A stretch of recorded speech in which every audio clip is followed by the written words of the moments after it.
आप देख रहे हैं हिमाचल डायरीज सिर्फ पोल स्टार टीवी पर।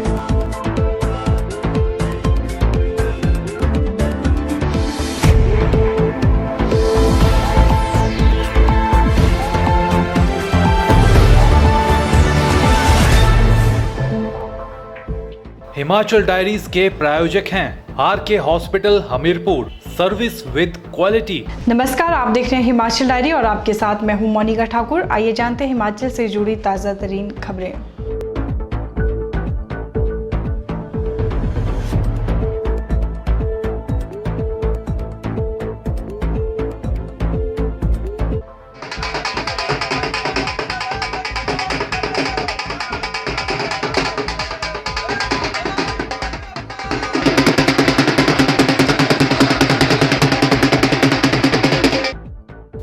शिमला से आने के बाद पूर्व मुख्यमंत्री प्रेम कुमार धूमल ने आज जिला हमीरपुर की ग्राम पंचायत उखली के गांव चरल में एक महिला मंडल के भवन का उद्घाटन किया।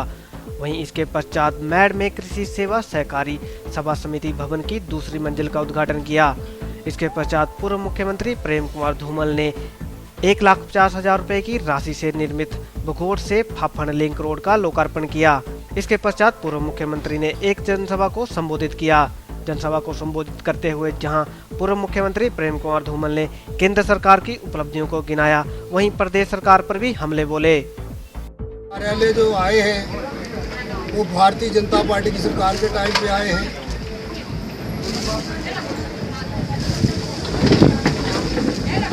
धर्मशाला को स्पोर्ट्स सिटी, खेल नगर बनाने का दर्जा हमने दिया है। सिंथेटिक ट्रैक हमने बिछाया है। धर्मशाला के लिए जो कुछ किया वो भारतीय जनता पार्टी की सरकार ने किया है।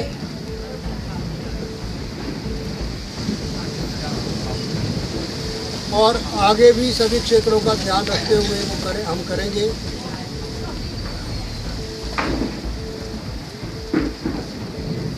मुख्यमंत्री की घोषणाएं केवल खोखली घोषणाएं रहेंगी।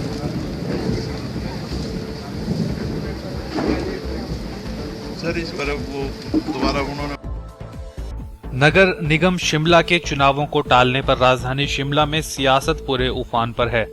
निगम के चुनावों में वोटर लिस्ट के बहाने टाले गए चुनावों पर भाजपा के सभी 12 पार्षदों ने अपनी नाराजगी जाहिर की है और 5 जून को निगम के चुनाव न करवाने की स्थिति में सामूहिक इस्तीफा देने का ऐलान किया है। दरअसल 5 जून को मौजूदा नगर निगम का कार्यकाल पूरा हो रहा है, जिसमें भाजपा के सबसे ज्यादा 12 पार्षद हैं। जिस तरह से चुनावों को टाला गया है, भाजपा ने इसके खिलाफ मोर्चा खोल दिया है और सरकार और चुनाव आयोग पर हल्ला बोल दिया है। भाजपा के सभी पार्षदों ने 5 जून को अपने इस्तीफे की बात कही है।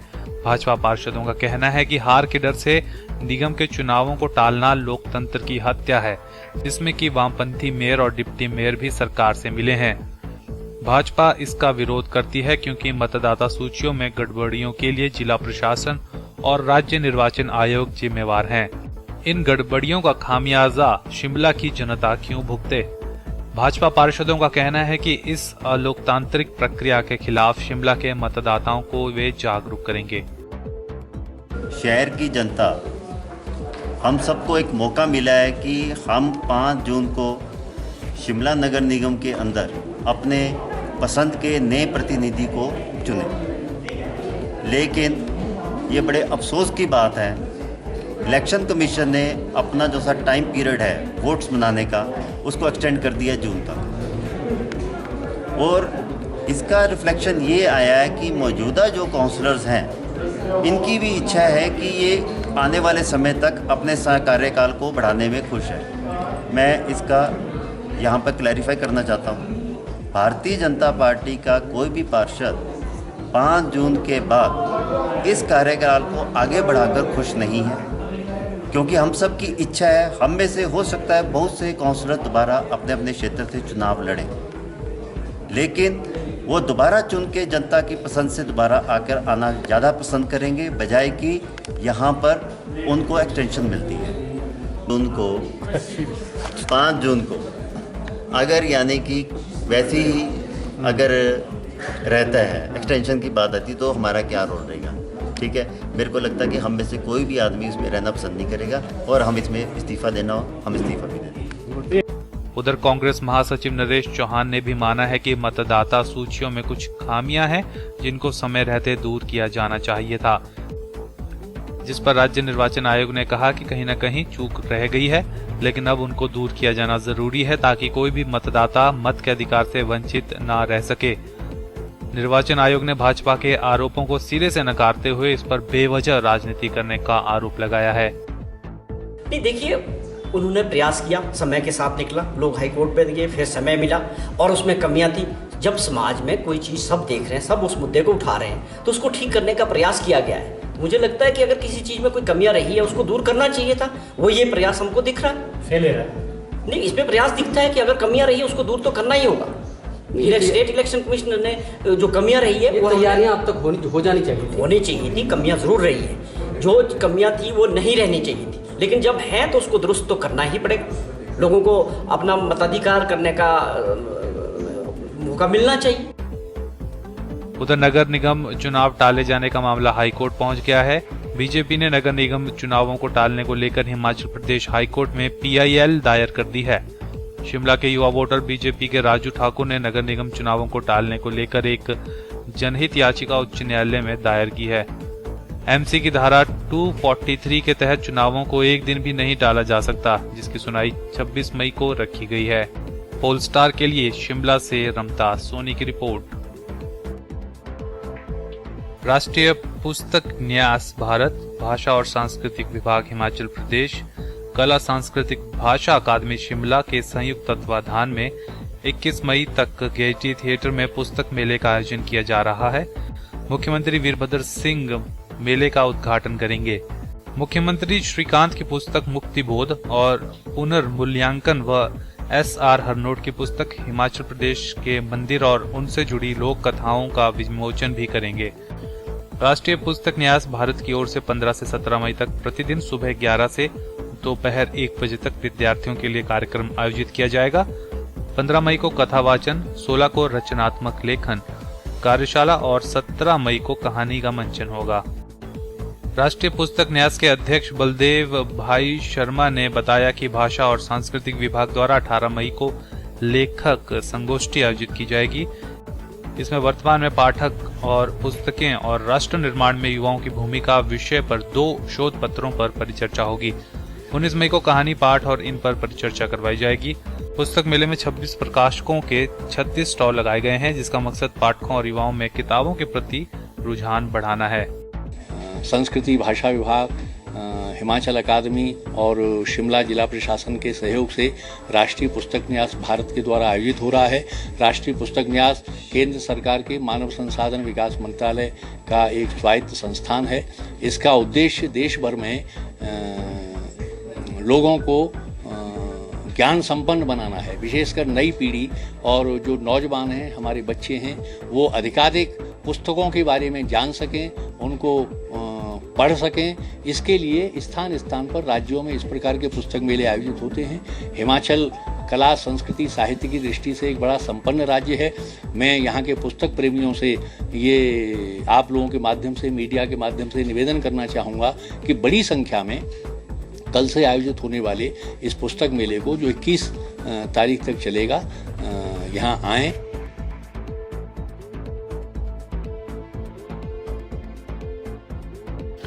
उत्तर प्रदेश में पेट्रोल पंप पर चिप लगाने के मामले के बाद हिमाचल में भी प्रशासन हरकत में आया है।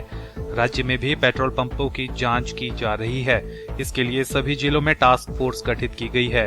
ये टीमें पेट्रोल पंप की जांच करने के अलावा खातों की भी जांच कर रही है। शिमला में भी छापेमारी कर 2 पंपों पर खराब नोजलें पाई गई। इनको अब नोटिस जारी होंगे। स्पेशल टास्क फोर्स ने शिमला में 3 पेट्रोल पंप पर औचक छापे मारे। इससे पेट्रोल पंप कर्मचारियों में हड़कंप मचा रहा। टीम ने यह जांच की कि कहीं ग्राहकों को निर्धारित मात्रा से कम तेल तो नहीं दिया जा रहा। इस बारे में लोगों से भी पूछताछ की गई है। यह भी जांच की गई है कि उत्तर प्रदेश की तरह हिमाचल में भी पेट्रोल पंप में चिप्स तो नहीं लगाई गई हैं। पेट्रोल पंप पर लगे मीटर भी जांचे गए। पेट्रोल पंपों के खातों की भी जांच पड़ताल कर यह देखा गया कि यहाँ तेल की कितनी सप्लाई पहुंच रही है और कितनी बेची जा रही है। इस छापे के दौरान एक पेट्रोल पंप पर 12 में से 6 नोजलें खराब पाई गई, वहीं एक पंप पर 1 नोजल खराब मिली। इनको अब नोटिस जारी किए गए हैं। Doctor Rajendra Prasad medical college Tanda में उपचाराधीन स्वाइन फ्लू से पीड़ित 2 मरीजों में से एक की मौत हो गई है। इसकी पुष्टि टीएमसी के मेडिकल एमएस डॉक्टर वाईडी शर्मा ने की है। देहरा के दिग्गर निवासी की मौत के बाद स्वास्थ्य महकमा और भी अलर्ट हो गया है। विभाग की टीमें दिग्गर में हर स्थिति पर नजर बनाए हुए है। शुक्रवार को टीएमसी में मरीज का शव परिजनों को सौंप दिया गया। बता दें, प्रदेश में स्वाइन फ्लू से इस साल मौत का यह पहला मामला है। टांडा अस्पताल प्रशासन की ओर से इसकी रिपोर्ट सरकार को भेज दी गई है। स्वाइन फ्लू से पीड़ित दरंग की महिला के स्वास्थ्य में काफी सुधार हो रहा है। डॉक्टरों का कहना है कि अब वे पूरी तरह खतरे से बाहर हैं। गौरतलब है कि देहरा का मरीज सोमवार को टीएमसी में आया था। यहाँ करवाए गए मेडिकल टेस्ट के दौरान उसमें स्वाइन फ्लू के लक्षण पाए गए थे। यहाँ उसे आइसोलेशन में रखा गया था। शुरू में उसके स्वास्थ्य में सुधार हो रहा था, लेकिन गुरुवार को अचानक उसकी तबीयत काफी खराब हो गई। तब डॉक्टरों ने उसे रेफर करने की बात भी कही थी। गुरुवार शाम उसकी कंडीशन और क्रिटिकल हो गई और देर रात मरीज की मौत हो गई। शिमला के आईजीएमसी में भी स्वाइन फ्लू का एक मामला आया है। दुर्गापुर की एक 50 वर्षीय महिला को आईजीएमसी में चेकअप के लिए रखा गया था। इनका टेस्ट भी स्वाइन फ्लू के लिए पॉजिटिव पाया गया। आपको बता दें, स्वाइन फ्लू से बचाव का तरीका बहुत ही आसान है। भीड़ भाड़ वाले इलाकों में जाने से बचें। यदि जाना भी पड़े तो नाक और मुंह रुमाल से ढककर रखें। खासकर बच्चों को ऐसी जगहों पर बिल्कुल न ले जाएं, क्योंकि बच्चों का प्रतिरक्षा तंत्र बेहद कमजोर होता है और वे संक्रमण की चपेट में जल्दी आते हैं। यदि संभव हो सके तो स्वाइन फ्लू से बचाव के लिए टीका अवश्य लगवाएं, क्योंकि इससे बचाव का यही सर्वोत्तम तरीका है। सार्वजनिक वस्तुओं का इस्तेमाल कर रहे हैं और लोगों से मिल रहे हैं तो दिन में कई बार और विशेषकर कुछ भी खाने से पहले साबुन से अपने हाथ जरूर धोएं। इस बैठक में प्रखंड संयोजकों को जहां विभिन्न जिम्मेदारियां सौंपी गई, वहीं आगामी रणनीति भी तैयार की गई। बैठक में सभी प्रखंड संयोजकों को अपने अपने प्रखंडों से जाने वाले कार्यकर्ताओं की सूची बनाने को कहा गया। इस बैठक में लगभग 50 कार्यकर्ताओं ने भाग लिया और अपने विचार भी साझा किए। बैठक के बारे में जानकारी देते हुए परमार ने बताया कि 2 जून से विश्व हिंदू परिषद का उत्तर क्षेत्रीय प्रशिक्षण पानीपत में शुरू होगा, जिसमें सभी प्रमुख कार्यकर्ता भाग लेंगे। उन्होंने बताया कि इस प्रशिक्षण शिविर में जिला के प्रमुख कार्यकर्ताओं को विशेष प्रशिक्षण दिया जाएगा।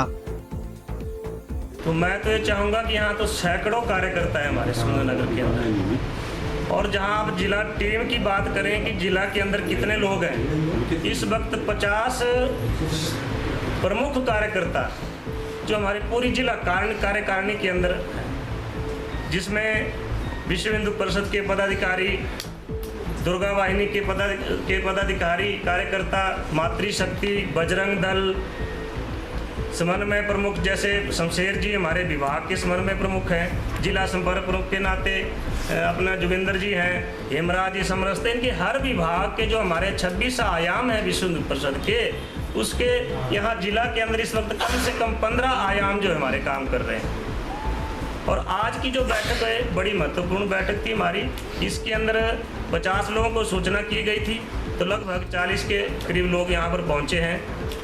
कुछ अपनी निजी काम से यहाँ पहुँच नहीं पाए, और मुख्य कारण था इस बैठक का कि हमने पीछे कुछ बड़े बड़े कार्यक्रम जिला के अंदर हुए थे, जैसे नव वर्ष का कार्यक्रम था, तो बजरंग दल ने उसमें बढ़ चढ़ के भाग लिया।